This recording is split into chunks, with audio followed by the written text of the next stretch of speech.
상식과 지식 사이 몰라도 먹고 살지만 알면 뿌듯한 것들을 탐구하는 본격 지성인 되기 프로젝트. 부록처럼 가볍고 본책보다 재밌는 내 인생 별책 부록. 책보다 별책 부록. 네, 여러분 반갑습니다. 반갑습니다. 반갑습니다. 기대됩니다. 네, 여순 엿장수 맘대로 내 인생 내 맘대로 마음대로 살고 싶은 엿장수입니다. 묵묵히 뜻을 밝히는 묵사발입니다. 알만하만 알고 싶은 것도 많고 하고 싶은 것도 많은 메이크 센스를 좋아하는 아마존입니다. 궁금한 게 많은 판도라입니다. 반갑습니다. 반갑습니다. 반갑습니다. 네, 여러분 반갑습니다. 오늘 정신이라는 대주제로 네 번째 시간이에요. 오늘은 우울증을 다룰 예정입니다. 아, 우울해. 우울합니다. 지난 화에서 그 감정에 대한 이야기 하면서 감정을 어떻게 또 자각할 것이고 뭐 이런 얘기들 많이 나눴잖아요. 그 감정적인 문제이기도 한데 우울증이 실제로는 꼭 감정의 문제만이라고는 할 수 없기 때문에 여러 가지 복잡한 양상들을 갖고 있습니다. 실제로 우리나라 이제 우울증 환자가 되게 많아요. 건강보험심사평가원이 그 연도별 연령별 우울증 진료 현황을 발표를 했는데 2013년에 61만 3,199명이었거든요. 근데 2018년에 6년 만에 78만 2,037명이 됐대요. 16만 8,838명이 증가했는데 그러니까 6년 사이에 1.27배가 증가한 추세래요. 특히 20대 환자는 그중에서도 거의 2배 가까이 증가를 했다고 해요. 대한민국 인구가 지금 5,200만 명 정도 되니까 거의 뭐 100명 중에 한두 명은 우울증 치료를 받았다. 그리고 치료를 안 받고 있는, 그러니까 우울증의 증상이 있으나 치료를 안 받는 분도 상당히 많이 있기 때문에 그것까지 치면 꽤 많은 수가 우울증을 앓고 있거나 우울증의 위기 상황에 놓여 있다라고 볼 수 있겠죠. 뭐 우울증을 흔히 마음의 감기 뭐 이렇게 얘기하는데요. 이 우울증을 정신이라는 대주제 안에서 다뤄보려고 한 이유는 우리의 정신이 우리 마음대로 움직여지는 건 아니더라고요. 내가 우울하고 싶어서 우울해지는 건 아니거든요. 여러 가지 그렇죠. 요소들이 있지만 그런 부분들을 좀 이야기 나눠보려고 하고요. 특히 거의 한 달 넘게 신종 코로나 바이러스 감염증, 코로나19 때문에 다들 엄청 긴장하고 막 두려워하고 불안하고 막 이런 상황에 처해 있었잖아요. 그러다 보니까 불안감이 너무 크니까 공격성도 막 드러나고 가짜 정보에도 더 많이 현혹되고 거의 뭐 집에 갇혀 있다시피 한 분들이 많아요. 이제 무서우니까 안 나가는 거죠. 최대한. 그렇죠. 그리고 장사도 안 되고 네. 회사도 막 한 명 뭐 이러면 막 줄줄이 다 돈을 못 벌어요. 이런 지경이니까 온 국민이 같이 우울해지고 있는 상황이에요. 그러니까 이런 상황이 그런데 뭐 지금 처음 생긴 건 아니고 지금까지도 여러 번의 이런 비슷한 온 국민이 같이 좀 우울해지는 이런 상황들이 여러 번 있었단 말이에요. 그런 상황 자체가 사람들에게 우울증을 유발하거나 혹은 좀 우울했던 것들을 더 악화시키지는 않을까 이런 궁금증이 생기더라고요. 그 궁금증을 좀 뇌과학의 측면에서 뇌과학자의 이야기를 빌어서 얘기를 해보려고 해요. 실제로 또 우울증을 예방하거나 혹은 벗어나려면 구체적으로 좀 어떻게 할 방법은 없을까? 뭐 이런 것들도 좀 알아보려고 합니다. 그중에서 특별히 오늘은 이런 코로나19 같은 상황이 벌어졌을 때 느끼는 우리의 불안함 그리고 걱정이 우울증에 어떤 영향을 미치는지 그리고 실제로 우울증이 어떻게 나타나는지 얘기를 좀 해보도록 하겠습니다.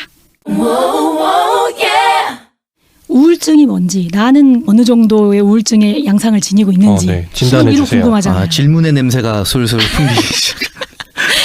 아니, 어려운 질문을 하진 않을게요. 네. 일단 이제 대부분의 질병은 그 원인을 기준으로 규정을 하거든요. 코로나19도 신종 코로나 바이러스 감염증이라고 부르잖아요. 그러니까 그 원인이 뭐고 그래서 증상이 어떻게 나타난다. 뭐 이렇게 하는데 우울증은 원인을 딱 한 가지를 찝기보다 나타나는 증상, 양상을 보고 우울증을 진단을 하고 이런 게 우울증의 증상이다 얘기를 해요. 실제로 의학이나 심리학계에서 우울증을 열심히 연구하고 있지만 100% 설명을 할 수가 없는 상황이거든요. 지금도. 물론 여러 가지 원인도 밝혀졌고요. 여러 가지 증상도 밝혀졌고 또 이 뇌과학적인 측면에서는 뇌와 신경물질이 우울함에 대해서 어떻게 반응하는지도 많이 밝혀졌어요. 많이 밝혀졌지만 우울증은 이래서 이러하다 하고 탁 정의 내리기는 아직까지는 어려운 수준인 거죠. 그래도 다행인 것은 어떻게 하면 우울 증세가 좀 완화된다. 또 혹은 뇌가 좀 더 건강하게 작동을 하면 우울증에 빠질 가능성이 좀 더 낮아진다. 뭐 이런 방법 정도는 밝혀졌기 때문에 우울증 치료나 예방이 좀 가능하다는 면이죠. 우울증은요, 일단 단순히 기분이 안 좋고 슬픈 상태가 아니에요. 우울증이란 이름 때문에 우리가 그냥 우울한 게 우울증 아니야라고 생각하기 쉬운데 감정 자체가 그 자리에 있어야 할 자리에 없고 텅 비었다고 느껴지는 거죠.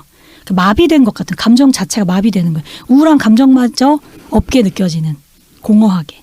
그리고 모든 일이 어렵게 느껴지는데 그 이유를 설명하기가 힘들어요. 내가 아침에 일어나서 회사에 가기가 너무 힘든데 딱히 뭐라고 이유를 설명하기가 힘든 부분들이 있는 거예요. 잠자는 거, 먹는 거, 일하는 거, 뭐 모든 분야의 어려움을 겪어요. 근데 우울증이 더 심각한 문제는 뭐냐면 그런 상태를 유지하려는 성질이 있는 거예요. 그러면 결국 이제 삶 자체가 전체적으로 무너지는 거죠.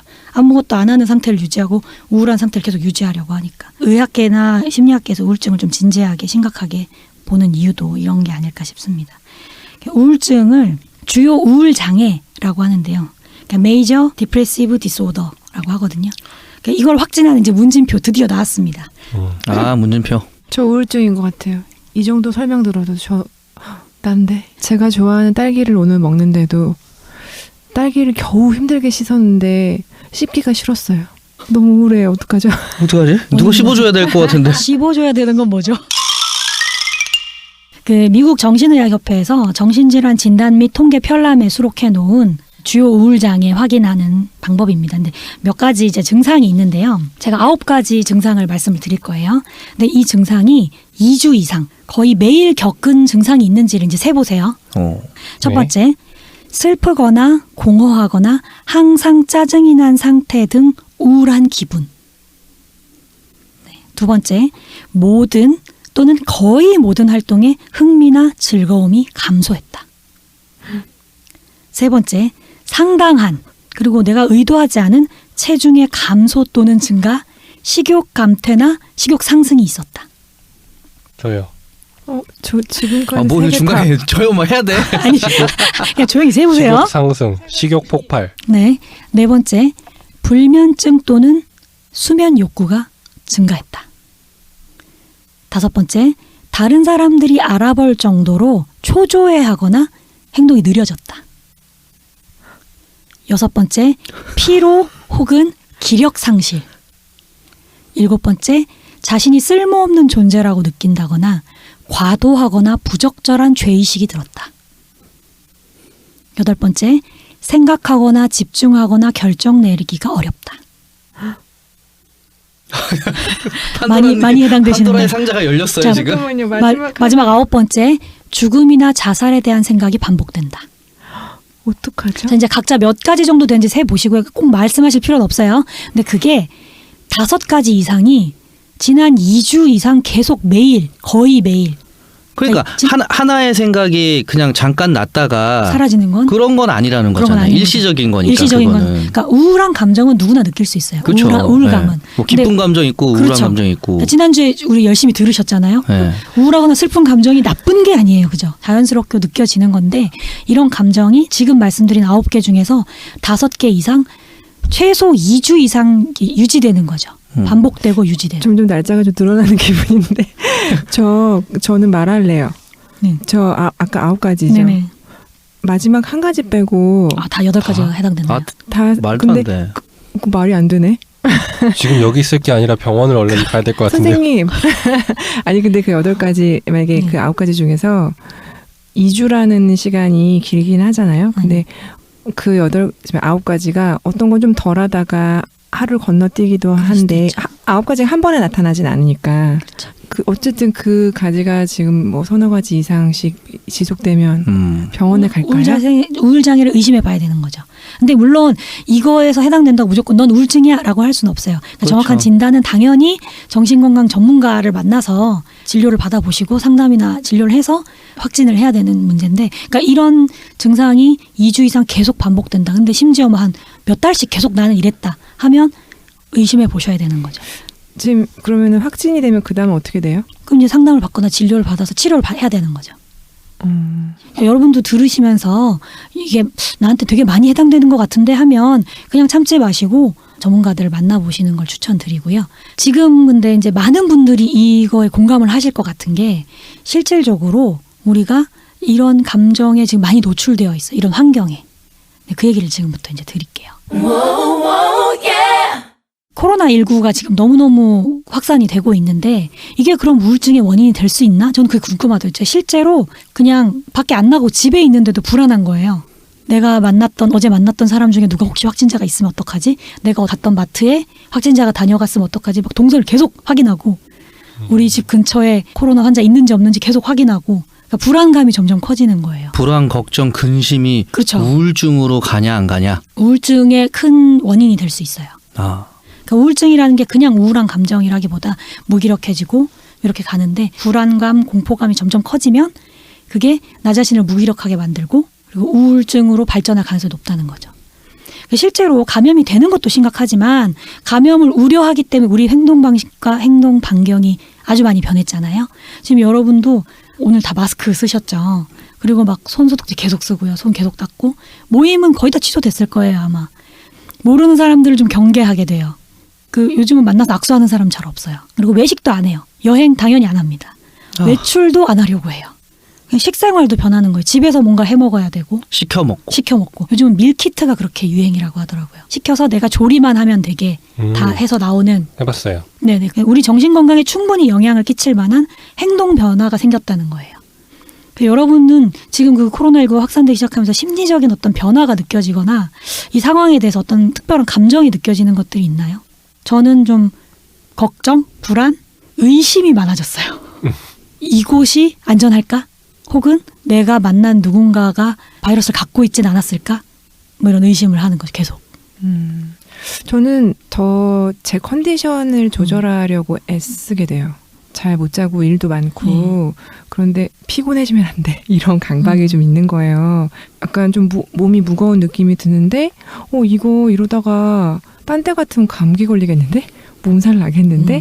근데 그러면 불안한 거예요. 왜냐면 주변에 어디에 바이러스가 있을지 그렇죠. 모르니까 근데 상대방한테 그걸 요구하거나 확인할 수 없잖아요. 심지어 뭐 잠복기라 그럴까요? 2주나 된다는데 제가 어떻게 알겠어요? 그러니까 개인 위생에 철저하고 무엇보다 내 컨디션 피곤해지지 말자. 잘 자야 되는데라는 강박이 못 자게 하나. 하여튼 좀 그런 생각도 좀 드네요. 네. 저는 아직까지는 네. 만약에 뭐 직장을 폐쇄하고 네. 도시 간의 이동 같은 게 제한되고 그러면 진짜 심각하구나라고 생각하겠는데 지금은 사실 출근할 때 뭐 대중교통도 그렇고 통근 버스나 그런 것들도 다 같이 많이 이용을 하고 뭐 식당도 회사 식당 이런 데는 굉장히 많은 인원이 짧은 시간에 모여서 가까이 앉아서 밥을 먹고 헤어지고 그러고 있는데도 아직은 막 이렇게 확 번지지는 않아서 그렇게까지 우울하지는 않아요. 내 바로 주변에 확진자가 있거나 이렇지 않은 네, 그러니 거죠. 저도 이렇게 열이 오른다거나 피곤하다 이렇게 느끼면 혹시 내가 이렇게 불안한 마음은 있고 근데 만약에 더 이 감염증이 번져서 막 주변에 이 사람도 저 사람도 다 걸리고 나도 언젠가 걸릴지 몰라 이렇게 불안에 떨기 시작하면 그때는 굉장히 우울하게 느낄 것 같아요. 저는 화나요. 화가 날 수도 있죠. 네. 왜 일이 안 되니까. 이씨. 영화관도 폐쇄하나요? 하나요. 영화 좋아하는데 영화 보러 가기도 힘들죠. 보러 갑니다. 제가 가면은 제가 거의 빌린 수준이에요. 그죠. 왜냐하면 새벽 1시 막 이렇게 가니까. 이 정도로 활동을 하시는 분들은 그나마 불안에 잠식되지 않은 거죠. 집에 노약자가 있거나 어린이가 있거나 하면은 엄마들이 애를 학원에 보내야 할까 말아야 할까 학교 어떡하지 막 이런데 실제로 학교가 막 개학을 연기하고 종교 집회도 다 취소하는 경우도 많고 그리고 학원들도 문을 많이 닫았다고 해요. 박물관, 도서관 이런 것들은 많이 폐쇄를 했고요. 이런 것들을 좀 몸으로 느끼는 분들은 좀 심각하긴 한가 보다. 공연 이런 것도 취소 많이 됐어요. 네, 공연도 많이 취소가 됐고요. 뭐 하는 게 없어요. 지금 뭐 거의 뭐 하는 게 없어요. 맞아요. 실제로 전염병이나 이런 것들이 많이 만연했을 때 환자와 가족들 또 격리 대상자들의 사례를 좀 찾아봤는데요. 지금 이제 중국 후베이성은 도시가 봉쇄됐잖아요. 코로나19 환자도 엄청나게 많고요. 지역에 사는 주민들이 그러니까 뭐 유튜브나 이런 걸 통해서 막 못 살겠다. 너무 우울하고 온 주민들 전체가 다 지금 너무 예민하고 너무 불안하고 우울하고 막 이런 정신적인 문제를 겪고 있다. 뭐 이런 유튜브 방송도 하시기도 하고 최근에 이제 확진자를 치료한 한 병원이 대한의학회 국제학술지에 사례 발표를 했어요. 그 확진자에 대한. 근데 확진자 중에서 이제 유독 2차, 3차 감염을 많이 일으킨 환자가 있어요. 그 환자가 그걸로 이제 여론의 비난을 엄청 많이 받은 거죠. 왜 돌아다녔냐, 뭐 검사는 왜 늦게 그렇죠. 했냐, 뭐 이런 비난을 하잖아요. 그래서 스트레스를 엄청 많이 받으면서 이 본인도 우울증의 증상을 보인 거죠. 그리고 그게 아니더라도 격리되어 있다는 것만으로도 상당한 스트레스이기 때문에 우울증과 불면증을 유발할 수 있다고 이제 의학지에 이제 보고를 했더라고요. 자가격리 하신 분들이 상당히 많았잖아요. 그분들도 스트레스를 많이 호소하고 SNS 같은데 너무 힘들다. 그냥 방에 있는 것만으로 너무 점점 무기력해진다. 이런 것들을 많이 호소하셨거든요. 그리고 외상 후 스트레스 장애 PTSD라고 하는데 이게 그러니까 원래 외상 후 스트레스 장애는 심각한 사고, 폭력 뭐 이런 외상을 경험했을 때 나타나는 불안 장애거든요.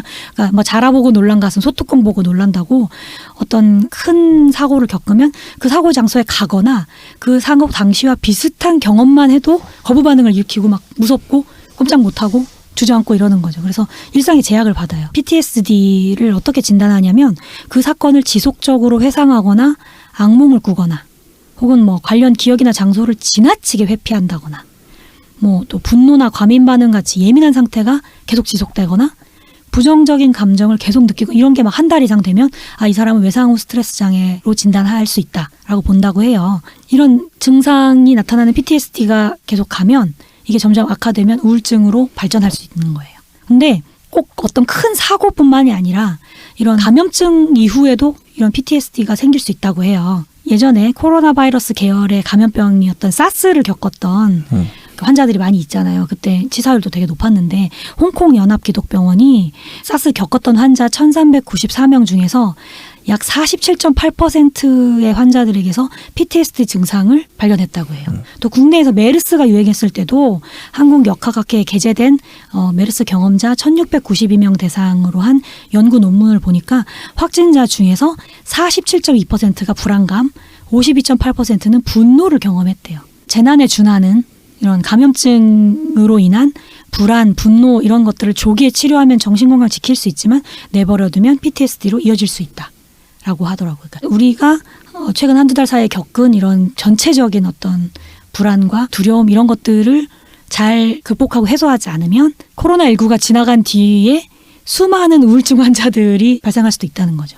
지금 말씀하신 거는 그 확진자들 뿐만이 아니라 나머지 이 불안 상황을 함께 겪었기 때문에 할 수 있다는 거죠. 왜냐하면 그러니까 우리가 내 주위에 누가 환자일지 모르고 특히 특정 집단이 또 이렇게 정체를 숨기고 있을지 모른다 이런 불안이 되게 심해졌잖아요. 최근 몇 주간. 그러고 우리 행동 패턴이 많이 바뀌었어요. 사람들과의 교류가 없어지고 뭐 집이나 직장이나 이런 부분에서 많이 격리되어 있거나 혹은 외부 활동이 줄어들거나 이런 것 자체가 우울증으로 갈 수 있는 요소가 되기 때문에 그리고 불안은 그러니까 전염된다고 해요. 불안한 사람이 옆에 계속 있으면 나도 그 불안이 전염되는 거죠. 근데 연일 뉴스에서 계속 관련된 뉴스가 계속 나오고 그게 전염이 되는 거예요. 나에게도. 그래서 이게 모두가 우울증 환자가 된다라기보다 우울증으로 갈 수 있는 여지가 아주 많기 때문에 그 의료진이 말하기를 그 병을 겪은 사람뿐 아니라 그 사람들의 가족, 그다음에 내가 병을 겪을지도 모른다는 불안과 두려움도 우울함의 원인이 된다는 거죠. 지금 코로나19 사태뿐만이 아니라 어떤 특정한 내가 불안을 느끼고 두려워하는 상황에서 내가 어떻게 행동해야 우울증까지 가지 않고 이런 우울함을 내 스스로 좀 제어할 수 있는가. 그 얘기를 좀. 멘탈 갑이 돼야 되네요. 그 미국의 신경과학자이고 또 우울증 전문가인 앨릭스 코브 박사님이 쓰신 우울할 땐 뇌과학이라는 책이 있더라고요. 되게 재미있게 뇌과학적인 측면에서 아주 구체적인 예시도 많이 들어놓으셨어요. 근데 앨릭스 코브는 우울증을 하강나선에 갇힌다고 표현을 하더라고요. 하강나선이라는 게 뭐냐면 내가 금요일 저녁에 모임이 있어요. 근데 문득 귀찮은데? 라는 생각이 드는 거예요. 뭐 입고 갈지도 좀 귀찮고 비 올 것 같은데 우산 가져가기도 그렇고 비 오면 귀찮아. 그냥 안 가기로 했어요. 나 안 갈게 하고 연락하고 안 갔어요. 안 가고 그냥 집에서 TV나 보지 하고 TV를 봤어. TV를 보다 보니 어느덧 새벽이 돼버렸어. 밥도 안 먹었고 지금 밥 먹자니 귀찮네. 그냥 자지 뭐. 잤어요. 그랬더니 새벽에 늦게 잤으니까 당연히 아침에 늦게 일어나죠. 네. 귀찮네. 뭐 이러다가 그냥 할 것도 없어서 SNS를 켰어. 근데 어젯밤에 모임에 갔던 사람들의 SNS에는 인스타에 막 되게 즐거운 사진들이 막 올라와 있어. 나만 집에 좀 널브러져 있는데 얘들은 되게 즐거워 보이네. 나만 동떨어진 느낌이 드네. 그리고 나 혼자 계속 주말을 보냈어. 별거 한 것도 없이 주말이 끝났어. 내일 회사 가야 되네. 가기 싫다. 이렇게 계속 이제 꼬리에 꼬리를 물고 하강 나선을 그린다는 거예요. 인스타를 안 해야 되네. 그렇지. 있죠. 그럴 때 방법은 인스타를 안 하는 걸까요? 아니면은 좀 몸을 일으켜서 가는 게 좋았을까요? 음식을 시켜 먹었어야 돼요. 먹었어야 되나? 그럴 수도 있겠네요. 시작은 그냥 모임 하나 안 가기로 했을 뿐이에요.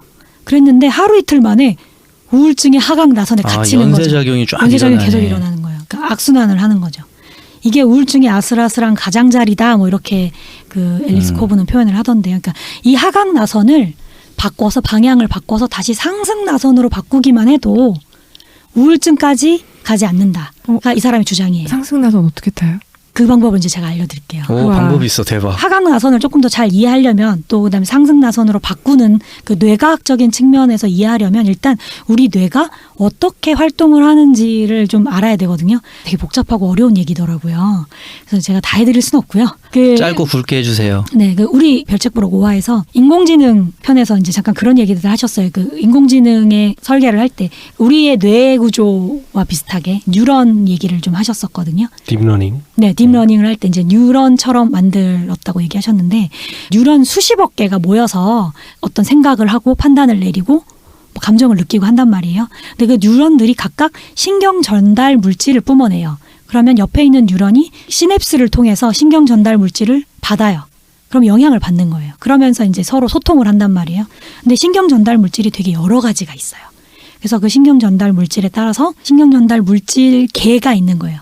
이 물질에 관련된 이 물질을 가지고 서로 소통하는 아이들이 한 무더기가 있고 또 저 물질을 가지고 소통하는 아이들이 또 한 무더기가 있고 그 딥러닝으로 치자면 그 한 레이어를 하나씩 까는 게 있다고 하셨잖아요. 네. 네, 그것과 비슷한 거예요. 그거네. 기쁨이, 슬픔이, 버럭이. 뭐 비슷한. 네. 네, 근데 이제 감정하고는 조금 다르긴 한데 어쨌든 달라요? 네, 조금 다르긴 하지만 그러니까 비슷한 개념으로 보셔도 될 것 같아요. 뭐 어떻게든 본인 에피소드와 엮어보려고. 눈치챘어요? 그거 제 에피소드예요. 그 생각 내게 아니었어. 뉴런들이요, 이제 이런 활동들을 하는데 이게 투표랑 비슷하다고 해요. 그러니까 뉴런 하나가 나는 하얀색이 좋아! 라고 말했어요. 그러면서 신경 전달 물질을 내뿜어요. 그럼 옆에 그 시냅스에 연결되어 있는 다른 뉴런이 영향을 받아서 그럼 나도 할 수도 있고요. 난 별론데 할 수도 있는 거예요. 근데 나도 하고 손든 애들이 많으면 하얀색이 좋아로 판단을 내리는 거고요. 별론데가 많으면 별론대로 결론이 나는 거예요. 투표하듯이. 다수결인가요? 거의 다수결처럼. 와. 네, 투표하듯이. 꼭 이게 다 100% 설명해 줄 수 있는 건 아니지만 이렇게 비슷하게 뉴런들이 서로의 판단에 막 영향을 미치는 거예요. 앞에 애가 얘기하면 내가 영향을 받아서 그럼 나도 좋은 것 같아. 슬금 손을 들고 뭐 이렇게 되는 거죠. 어떤 방향성을 갖고 있다는 거예요. 그래서 하나를 탁 바꿔주면 단추 하나를 탁 바꿔주면 그 애로 인해서 다른 애들이 영향을 받아서 다른 방면으로 바뀔 수 있다는 거죠. 그러니까 하강 나선을 타고 있는 애들 중에 하나를 탁 바꿔서 스위치를 바꿔서 상승 나선으로 돌려주면 옆에 애들이 나도 할 가능성이 높아진다는 거죠. 스위치 안 보이는 거죠? 안 보여요. 네, 제가 보이면 진짜 끄고 싶어요. 그 이렇게. 스위치가 그거였다니까요. 음식을 시켜 먹었어야 된다니까요. 그럴 수도 있는 거예요. 늦게 자지 말았어야 돼. 그런 것도 있을 수 그럴 수 있어요. 스위치 여러 개였어 알고 보니까. 그렇죠. 어디에 스위치가 있을지 알 수 없죠. 그리고 뉴런들은 부정적인 것을 더 오래, 더 강렬하게 갖고 있는데요. 역시나. 그러니까 부정적인 경험 하나가 있으면 긍정적인 경험을 2개, 3개씩 해야 이게 맞먹어지는 거예요. 그걸 상쇄시킬 수 있다는 거예요. 그러니까 1:1 치환이 아니더라고요. 그러니까 내가 부정적인 경험을 하나 했어. 예를 들면 내가 김치찌개를 맛없는 데서 처음으로 먹었어요. 그럼 김치찌개는 맛없는 거야 라는 이 각인이 내 머릿속에 생겼어요. 그럼 다음에 맛있는 김치찌개를 먹어도 뭐라고 생각하냐면 인공지능은 그랬잖아요. 1:1이면 상쇄했잖아요. 김치찌개가 한 번 맛있었고 한 번 맛없었으면 둘 상쇄 했는데 그게 아니라 인간의 뇌는 뉴런이 한 번 맛있었어도 잠깐 기다려봐. 맛 없었을 때가 있었단 말이야. 를 해요. 김치찌개 다음번에 또 맛있는 걸 또 먹었어. 3번, 4번 맛있는 걸 먹어야 그래 맛있을 수도 있는 것 같아로 돌아선다는 거죠. 그럼 우리가 이제 특정한 행동을 해서 뇌 활동을 하강 나선에서 상승 나선으로 회전 방향을 돌려놓자 이거예요. 신경 전달 물질을 제가 말씀드렸잖아요. 그러면 어떤 신경 전달 물질이 나오는 것들을 건드리면 되느냐? 코르티솔. 그거 많이 그런 거 들어보셨을 거예요. 그냥 던져봤어. 스트레스 호르몬이라고 제가 콜티솔을 그런 얘기를 많이 그거는 하잖아요. 만들고 싶어서 만드는 게 아니잖아요. 뭔가 행동이나 뭐 이런 걸 해야 되지 않나? 네, 그런 걸로 이제 만들어낼 수 있는 거죠. 신경 전달 물질이 방출되고 또 그걸 받아들이는 그 뉴런들을 통틀어서 신경 전달 물질계라고 한다고 제가 아까 말씀드렸는데요. 만약에 세로토닌을 방출하거나 그걸 받아들여서 반응하는 애들은 묶어서 세로토닌계라고 하는 거예요. 그래서 어떤 게 있냐면 세로토닌 같은 경우는 의지력이나 활동 의욕, 기분을 향상시키는 역할을 해요. 그러니까 세로토닌계가 문제가 생기면 의지가 떨어지는 거죠. 해결할 의지가 없어지는 거예요. 그리고 활동하고 싶은 의욕이 감소해요. 그러니까 우울증 여러 가지 증상 중에 이 사람은 유독 활동하는 것을 힘들어한다 그러면 이 사람은 세로토닌계에 문제가 있는 게 아닐까라고 의심해 볼 수 있는 거죠. 또 다른 또 신경 전달 물질을 말씀드리면요. 노르에피네프린이라는 게 있어요. 이거는 사고와 집중력, 스트레스 대처 능력을 올려줘요. 그럼 이게 문제가 생기면 어떻게 되겠어요? 스트레스 상황이 왔을 때 대처 능력이 떨어지는 거죠. 도파민, 이거 많이 들어보셨을 거예요. 쾌감이 증가하는 거예요. 도파민이 문제가 있는 사람들은 중독에 빠지기가 쉬워요. 나쁜 습관을 고치는 데 도파민이 꼭 필요합니다. 그리고 옥시토신 같은 경우에는 신뢰감, 사랑, 연대감을 증진시켜주고 불안을 감소시켜줘요. 포옹을 해주면 뭐 옥시토신이 나온다 이런 얘기를 하거든요. 그리고 가바 같은 경우는 긴장을 풀어주고 불안을 감소시켜줘요. 멜라토닌은 수면의 질을 상승시켜줍니다. 그러니까 잠만 잘 자도 우울증이 많이 줄어들거든요. 푹 자기만 해도. 종합 영양제처럼. 그렇죠. 지금 다 종합- 필요해. 먹고 싶죠. 그렇죠. 나 먹어야 될 것 같아. 우울증 판도라님 빨리 치료제. 상자 저 열어서 주세요. 다 꺼내서 드셔야겠는데. 여러분이 많이 들어보신 것도 있어요. 엔돌핀. 이거는 엔돌핀. 고통을 완화시켜주는 거잖아요. 엔돌핀도 알약으로 있나? 엔돌핀 웃으면 나오죠. 웃으면 네, 나요? 맞아요. 네, 그리고 엔도카나비도이드라는 것도 있는데 이거는 식욕을 증진시켜주고요. 그거는 싫어요. 그건 없애야겠네. 그거 저 많은 것 같아요. 네, 근데 네. 식욕이 증진되면서 또 다른 무슨 효과가 있냐면 평온함과 안정감이 증가해요. 내가 저는 그거 혼자는- 술 먹을 때 많은 것 같아요. 식욕. 아니 근데 술 먹으면 이게 나올 수도 먹었을 있어요. 때 나오잖아요. 너무 잠깐 안정감이 들고 그리고 배부르고 뭐야 나 이거 다 먹은 거야? 그러면서 굉장히 불쾌감이 들잖아요. 이런 신경 전달 물질이 많이 밝혀져 있기 때문에 이게 문제구나, 뭐 이게 부족하구나, 이게 넘치는구나를 알면 좀 이걸 조절하면 효과가 있겠는데라는 생각을 당연히 할 수 있겠죠. 그러니까 증상을 보고 이 사람이 이런 신경 전달 물질계가 문제가 있겠구나. 또 그 물질에 해당하는 회로가 기능을 좀 안 하거나 아니면 지나치게 활성화돼 갖고 그러는구나를 유추할 수 있겠죠. 이런 신경 전달 물질이 근데 모두 다 골고루 있어야 되는 거예요. 종합 비타민처럼. 다 있어야 서로 상호작용을 하면서 기능을 잘 하는데 우울증 환자들한테 그 햇빛을 쬐고 산책을 하라는 걸 적극적으로 권장하거든요. 대부분의 우울증 환자들에게. 왜 그러냐면 햇빛을 쬐면요. 세로토닌이 생성이 되는 걸 도와줘요. 그리고 멜라토닌 분비를 촉진해요. 그러면 나가서 몇 분 동안 햇볕을 쬐는 단순한 행동을 했는데 뇌 활동의 방향이 틀어지는 거예요. 세로토닌 잘 안 나오다가 세로토닌이 나오기 시작해요. 근데 세로토닌이 나오잖아요. 그러면 세로토닌을 분비하는 뉴런이 있으면 그 세로토닌을 받아들이는 뉴런이 있잖아요.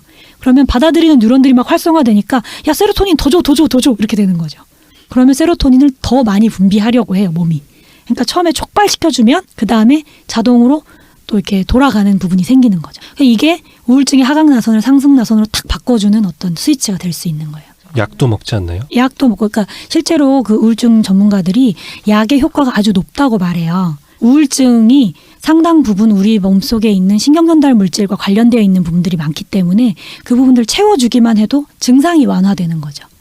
근데 우울증이라는 게 무슨 어떤 하나의 증상을 딱 없애면 끝나는 게 아니라 그런 상태를 지속시키려고 하는 성향 자체를 좀 해결해야 하기 때문에 약이 아주 큰 효과를 보이긴 하지만 약만으로 끝나는 건 아니라는 거죠. 우울증 약은 되게 달아야 될 것 같아요. 우울해서 딱 먹었는데 너무 써. 그러니까 바나나 너무 맛이었으면 우울해. 좋겠다. 응. 약을 근데 빨아먹는 게 아닌데 뭐 그렇게 맛을 느낄 만큼 오래 입에 물고 근데 계시나요? 우울증 치료제 먹는 사람 얘기 들어봤는데 우울감, 무기력함이 좀 없어지는 반면에 잠을 너무 못 자서 그럴 수도 있죠. 그래서 부작용 그걸로 아니에요? 오는 부작용이 너무 힘들다고. 실제로 그래서 우울증을 치료할 때 약을 이제 우울증 약이 되게 여러 가지가 있는데 한 가지를 먼저 이제 먹어보는 거예요. 먹어보고 이게 어느 정도 효과가 있고 혹은 어떤 부작용이 있는지를 본 다음에 잘 맞으면 계속 쓰는 거고요. 안 맞으면 바꿔요. 그리고 또 다른 약을 몇 달간 써보고 잘 맞으면 가는 건데 이것도 효과가 별로 없다. 그럼 또 바꾸는 거예요. 그래서 자신에게 맞는 약을 찾는데도 한 1년 가까이 걸리기도 한대요. 1년이나? 물론 이제 이게 이 신경 전달 물질 양이 절대적인 변수는 아니어서요.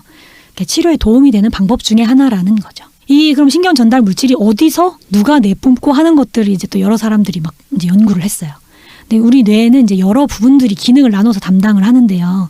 전두 피질과 어려워. 변연계 뭐 이런 어려운 이름들이 있어요. 막 네. 아주 여러 부분이 있지만 그 중에 두 가지 부분만 좀 말씀을 드리면 전두 피질은 생각하는 뇌라고 해서요. 계획을 하고 의사결정을 하고 뭐 충동과 동기를 좀 통제하고 이런 기능을 하는 뇌의 앞부분에 이렇게 있는 부분들이 우리가 생각하고 이성적으로 판단하는 많은 부분이 여기서 이루어지는 거죠.